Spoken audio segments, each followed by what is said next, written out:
윤석열을 구속 취소했고 현재도 윤석열 재판을 맡고 있는 지귀현 부장판사의 룸살롱 접대 의혹이 불거졌습니다. 뭐 이젠 놀랍지도 않은 사실이죠. 제가 궁금한 건 접대를 정말 받았느냐보다 과연 그 접대를 누가 대접했느냐인데요. 영상 속에 실마리가 있을 수도 있을 것 같습니다. 늘 그랬듯 핵심 영상부터 한번 보시죠. 제가 제보를 하나 받았습니다. 지금 재판을 하고 있는 어떤 판사가 룸살롱에서 접대를 받았다라고 하는 매우 구체적인 제보를 받았습니다.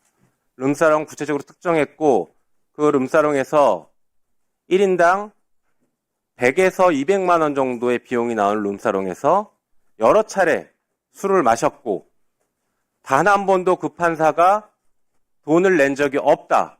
접대를 받았다. 라고 구체적인 제보를 받았습니다. 이런 제보가 있다면 법원행정처는 어떤 조치를 취해야 됩니까?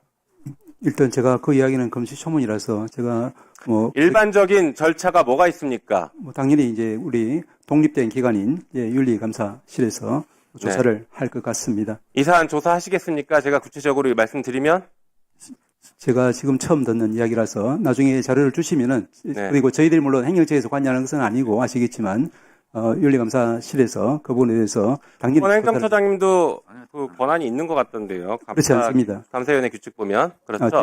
예. 자, 그 판사가 지금 누구 재판을 하는지 아십니까? 내란숙의 윤석열을 재판하고 있어요. 그 판사가. 그 판사가 바로 내란숙의 윤석열을 재판하고 있는 지귀현 부장판사인데 그 판사가 이렇게 수차례 고급 룸사롱에서 술 접대를 받았다라는 아주 구체적이고 신빙성 있는 제보, 거기다가 사진까지 제보가 들어왔습니다. 이거 어떻게 하겠습니까? 어떤 조치를 취하겠습니까?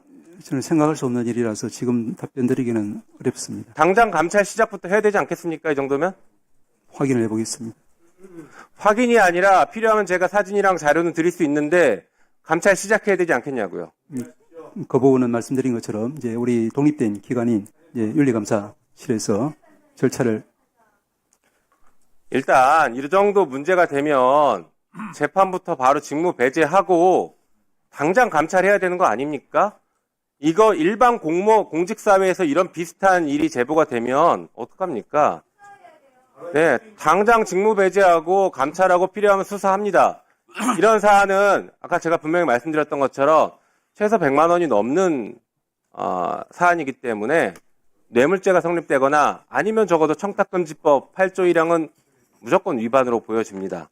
100만 원 이상 금품 향응 등을 받으면 곧바로 법 위반이지 않습니까? 맞죠? 네, 아주 중대한 사안입니다.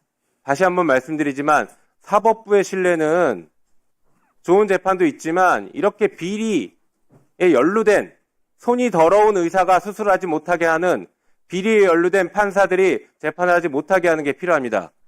그 접대 도대체 누구로부터 받았는지, 윤석열 재판은 왜 이렇게 이상하게 흘러가고 있는지 다 비공개하고 왜 그렇게 돌아가는지 이 관련성까지 다 따져보셔야 됩니다.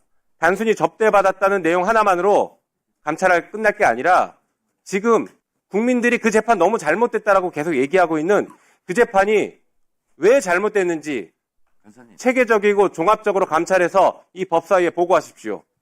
어떻게 하시겠습니까? 돌아가서 검토를 해보겠습니다. 법원 감사위원회 규칙 보면 우리 법원 행정처장님이 윤리감사관에게 필요한 조치를 권고할 수 있도록 되어 있습니다. 2조 1항에 이렇게 있습니다. 이렇게 하시겠습니까? 돌아가서 사안을 좀 확인해보고 검토를 해보겠습니다. 법사위에 보고하십시오. 답변하십시오. 예, 검토를 해보고 말씀을 드리겠습니다. 아까 그 제보를 아까 김영민 의원께서, 정연한 김영민 의원께서 말씀할 때 상대 당 의원인 명예를 생명처럼 여기는 법관의 의혹 제기는 기본적으로 언제 어디서 누구로부터 어떤 방식으로 오해를 받았다는 것인지 증거가 뭔지 밝혀야 한다 이렇게 얘기를 했거든요. 저는 요즘 사법부가 정치 한가운데 개입하고 대법원이 그래서 위상이 말도 없이 떨어지고 그다음에 법원 전체에 대한 어떤 신뢰가 무너지는 상황이 굉장히 안타깝습니다. 개인적으로 안타깝게 생각해요. 그래서 지기현 판사에 대해서도 그런 의혹 제기가 있으면 사법부에서 알아서 잘 감찰하겠거니 이렇게 생각하고 있는데 상대당 의원이 그런 식으로 얘기하면 저희들도 얘기를 더 할 수밖에 없겠죠. 왜냐하면 그렇게 얘기하면 국민들이 그럴 수 있겠네 이렇게 오해할 수 있으니까요. 마치 장소 특정도 안 되고 뭐 언제 누구랑 갔는지도 밝히지 않은 채 무슨 베네수엘라 뭐 운운하면서 마치 근거 없이 이렇게 하는 것처럼 하는데 PPT 좀 띄워볼까요? 사진 저희가 갖고 있는 저도 사실은 제보를 받았는데 김영민 의원께서 말씀하셔서 굳이 얘기를 안 하려고 했어요. 그런데 그렇게 얘기하니까 제가 지금 위에 가린 겁니다. 저희가 가지고 있는 사진 몇 개만 지금 제시를 해드리는 거예요. 입구는 저렇게 허름해 보여도 서울 강남에 있는 아주 예약제로 운영되는 최고급 룸살롱이라고 합니다. 그리고 내부 사진을 보면 보는 것 같이 굉장히 럭셔리한 내부죠. 이게 제보자가 여기를 함께 같이 갔었다는 주장입니다.